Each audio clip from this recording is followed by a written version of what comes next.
शहर से दूर एक पुरानी हवेली थी जिसे लोग भूतिया हवेली कहते थे। गांव वालों का मानना था कि वहां रात में अजीब सी आवाजें आती हैं, जैसे कोई रोता हो, हंसता हो या किसी को पुकारता हो। कोई भी उस हवेली के पास जाने की हिम्मत नहीं करता था। एक दिन तीन दोस्त अमित, रजत और कविता ने तय किया कि वे उस हवेली में जाकर सच्चाई का पता लगाएंगे। रात के 11 बजे वे तीनों टॉर्च लेकर हवेली पहुंचे। हवेली का गेट जंग लगा हुआ था, लेकिन अपने आप चरमराता हुआ खुल गया। अंदर घुप अंधेरा था। चारों ओर धूल, जाले और सड़ांध थी। जैसे ही वे अंदर गए, अचानक एक पुरानी घड़ी अपने आप बजने लगी।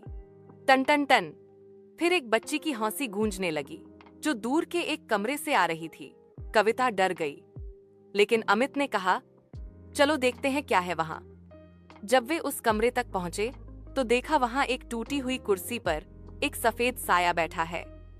उसकी आंखें चमक रही थीं और वह कह रही थी, मुझे यहां से मुक्ति दो। तीनों घबरा गए और तेजी से भागे। हवेली से बाहर निकलते ही वह साया दरवाजे तक आया और बोला, किसी दिन कोई मेरी सच्चाई जानेगा। बाद में गांव वालों से पता चला कि वहां एक औरत की हत्या हुई थी और उसकी आत्मा अब भी इंसाफ की तलाश में भटक रही है। कहते हैं, जो एक बार हवेली में जाता है, वो कुछ न कुछ देखकर जरूर लौटता है।